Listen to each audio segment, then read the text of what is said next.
Roma, la capital del imperio al que dio nombre, la ciudad de los papas, la ciudad eterna, es una de las urbes más atractivas del mundo, considerándose una auténtica ciudad-museo. El mítico origen de Roma está ligado a Rómulo y Remo y la loba capitolina. El germen de la ciudad lo encontramos en el Palatino. En época imperial, esta zona fue ocupada por los palacios de los emperadores. Domiciano fue el promotor de la construcción de una gran mansión que se mantuvo como sede regia hasta época medieval. El espacio entre los montes Palatino y Capitolio estaría ocupado por un valle donde se levantó el Foro, centro religioso, político y comercial de la antigua Roma. Entre los edificios más interesantes se encuentra la Basílica de Magencio, colosal construcción del siglo IV en la que destacan las espectaculares bóvedas.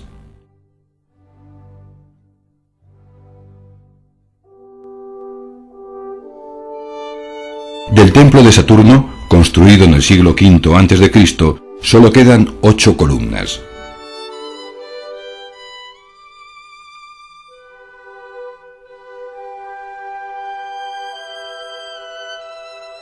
La curia era la sede del Senado.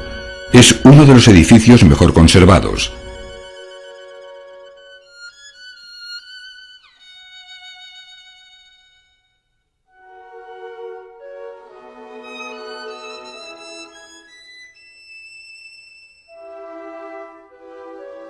También se conserva en buen estado el arco de Septimio Severo, erigido en el año 203 para conmemorar la victoria del emperador sobre los partos, pueblo del actual Irán. La columna Trajana es el monumento más interesante del Foro de Trajano, erigida en el año 113 para conmemorar la conquista de la Dacia. En una cinta helicoidal de 200 metros de longitud se narran los hechos más interesantes de las dos campañas que se realizaron para dominar el territorio de la actual Rumanía.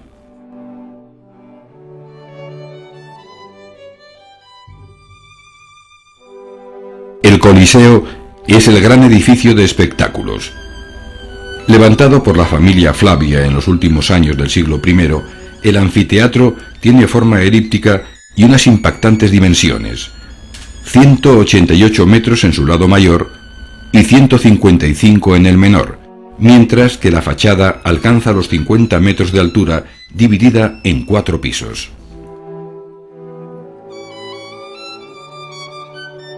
El papel de las termas será crucial en la vida romana. Las termas de Caracalla podían acoger a más de 1.600 bañistas. Se trata de un espectacular edificio construido entre los años 212 y 216 que ocupaba 11 hectáreas.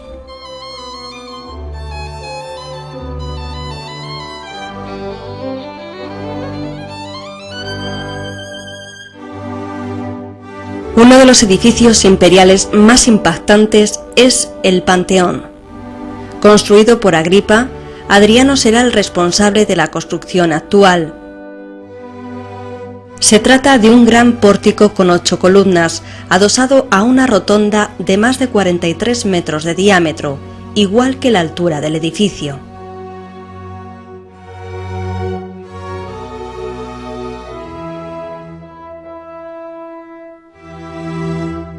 A partir del siglo II, el cristianismo empieza a ganar adeptos entre los romanos.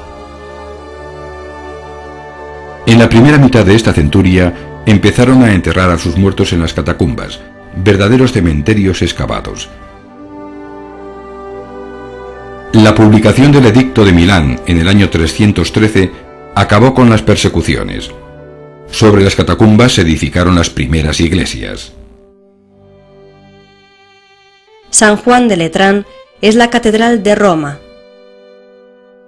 Fundada por Constantino en el siglo IV, tiene 5 naves que fueron remodeladas por Borromini entre 1646 y 1649. En el crucero hallamos el tabernáculo que cobija el altar, donde solo puede oficiar misa el Papa, como obispo de Roma.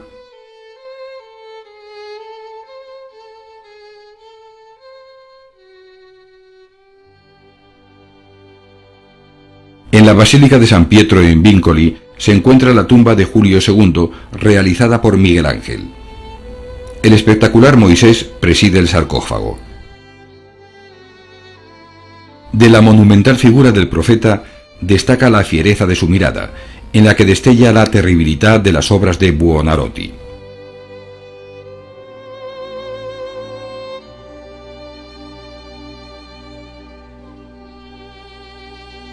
En 1536, el Papa Paulo III encarga a Miguel Ángel la remodelación de la plaza del Capitolio.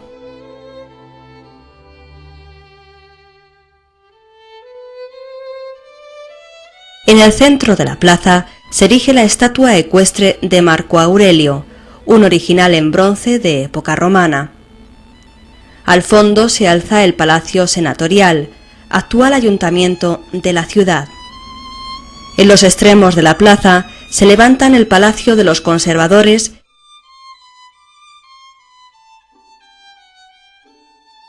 y el Palacio Nuevo. El Castel Sant'Angelo se asienta sobre la base del mausoleo de Adriano, construido en el año 123. En el siglo XIII, el edificio pasará a poder de los papas y lo convertirán en fortaleza militar, habilitando una zona para construir lujosos apartamentos.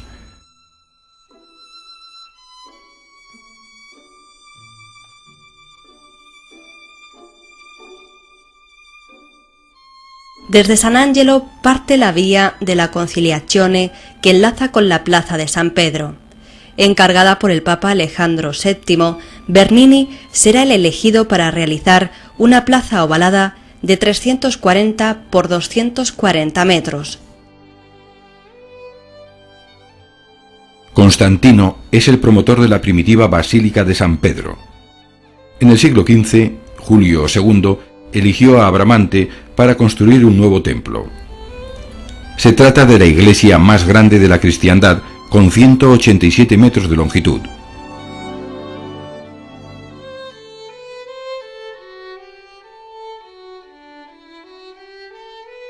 En una de las primeras capillas encontramos la Piedad de Miguel Ángel.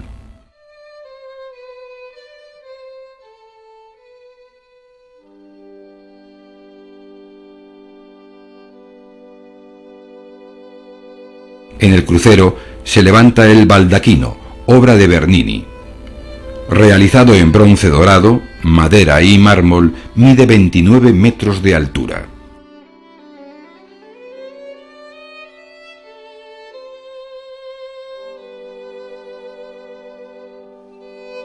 La grandiosa cúpula fue diseñada por Miguel Ángel. Con sus 42 metros de diámetro y casi 137 metros de altura, se eleva por encima de las famosas colinas de la urbe. Los mosaicos se realizaron a finales del siglo XV, representando los círculos del paraíso con el Padre Eterno.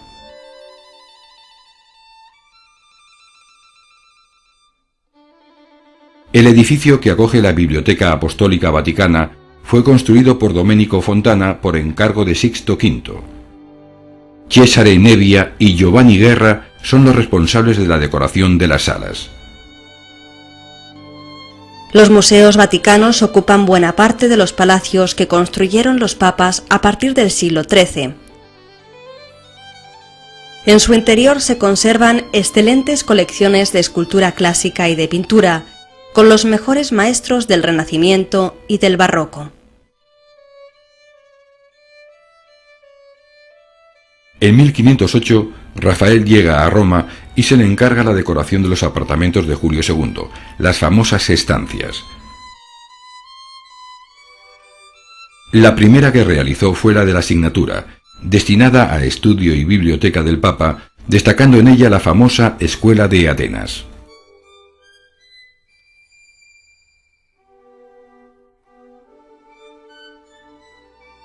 Pero la obra maestra del Vaticano la encontramos en la Capilla Sistina.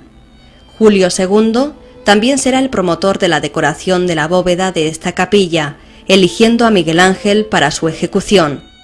Las escenas desarrollan el tema de la creación y la caída del hombre, rodeados de las sibilas y los profetas que anunciaron la venida de Cristo.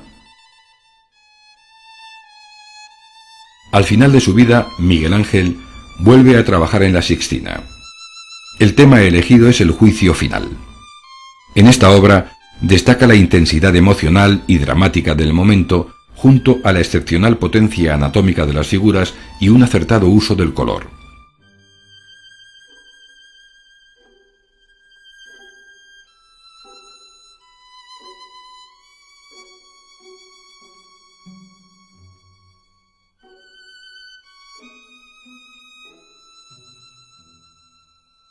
El barroco tendrá en la arquitectura romana uno de los mejores enfrentamientos artísticos de su tiempo, Bernini frente a Borromini. Bernini es el autor de la Capilla Cornaro, en la iglesia de Santa María de la Vittoria. En el centro se representa la visión de Santa Teresa de Jesús. La iglesia de San Carlo alle Quattro Fontane fue encargada a Borromini, diseñando un pequeño edificio que, según la tradición, cabría en un pilar de la Basílica de San Pedro. El espacio interior presenta forma oval, con una cúpula elíptica que descansa sobre un gran tambor. La culminación de este enfrentamiento tendrá lugar en la Piazza Navona, uno de los centros neurálgicos de la ciudad. El antiguo estadio de Domiciano está presidido por la iglesia de Santa Agnese in Agone, cuya fachada se debe a Borromini. Frente a ella encontramos la Fuente de los Cuatro Ríos. Realizada por Bernini, simboliza los 4 continentes conocidos hasta la fecha. La figura del Río de la Plata parece protegerse con una de sus manos, ante la posible caída de la fachada de Santa Agnese. Pero la fuente romana por excelencia es la Fontana di Trevi. Su ubicación, a espaldas del Palacio Poli y en una reducida plaza, la hace todavía más espectacular. Nicola Salvi es el autor del proyecto.